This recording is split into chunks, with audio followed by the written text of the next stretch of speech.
পারস্য উপসাগরের নীল জলরাশি। আপাতদৃষ্টিতে শান্ত মনে হলেও এই জলপথটি এখন বিশ্ব রাজনীতির সবচেয়ে তপ্ত বিন্দু। আবারও অবরুদ্ধ বিশ্বের অন্যতম গুরুত্বপূর্ণ জ্বালানি রুট হুরমুজ প্রণালী। আর এই তালা ঝুলিয়েছে ইরান। শনিবার ইরানি প্রতিরক্ষা বাহিনীর এক ঝটিকা ঘোষণা স্তম্ভিত করে দিয়েছে আন্তর্জাতিক মহলকে।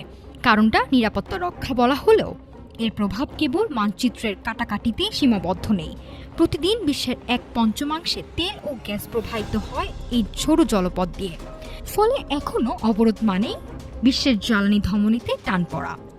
বিশ্লেষকরা বলছেন এটি কেবল সামরিক পদক্ষেপ নয়, বরং আন্তর্জাতিক শক্তিগুলোর ওপর চাপ সৃষ্টির একটি বড় রাজনৈতিক চাল। বসে নেই পশ্চিমা বিশ্ব। ওয়াশিংটন এবং তার মিত্ররা পরিস্থিতি পর্যবেক্ষণ করছে গভীর উদ্বেগে। অতীতেও এমন পরিস্থিতিতে রণতরী মোতায়েনের নজির রয়েছে। এবারও তার ব্যতিক্রম হওয়ার সম্ভাবনা কম। ফলে একদিকে অবরোধ, অন্যদিকে পাল্টাপাল্টি হুঙ্কার। সব মিলিয়ে মধ্যপ্রাচ্যের আকাশ এখন মেঘাচ্ছন্ন।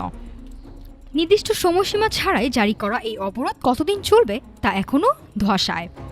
তবে এই অনিশ্চয়তার ঢেউ আছড়ে পড়ছে সাধারণ মানুষের পকেটে, জ্বালানি তেলের দাম আর মুদ্রাস্ফীতির আশঙ্কায়। নাফিসা সামিয়া, ঢাকা টুডে।